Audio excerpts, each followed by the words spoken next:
Ассаламу алейкум, балалар. Бүгін біз пайғамбарымыз, Алла оған салауат және сәлем берсін, үйреткен сүннеттерді бірге көріп үйренеміз. Келіңдер, көңілді және қызықты саяхатқа шығайық. Ерте тұрған адамға Алла береке береді. Ерте тұрған бала көп үлгереді және өзіне сенімді болады. Ерте тұру денсаулыққа пайдалы және тәртіпке үйретеді. Тазалық иманның бір бөлігі, ол мұсылманның көркі. Беті қолды таза ұстау сүннет амал. Күлімсіреу садақа, ол сауап әкеледі. Жымиған адам айналасына қуаныш сыйлайды. Жымию пайғамбарымыз үйреткен сүннет. Ол жүректерді жақындатады. Амандасу мұсылмандардың әдемі сүннеті.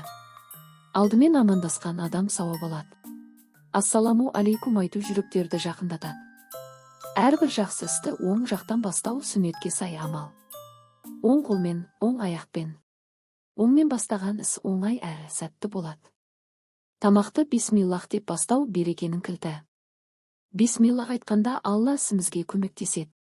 Осы сөзбен басталған іс берекелі болады.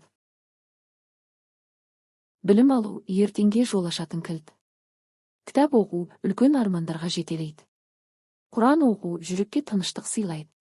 Құран оқыған бала білімді әрі мейірімді болып өседі. Ерте жату денсаулыққа пайдалы әрі сүннетке сай әдет. Ерте жатқан бала тез оянып сергек болады. Бұл әдет ерте тұруға және күнді сәтті бастауға көмектеседі.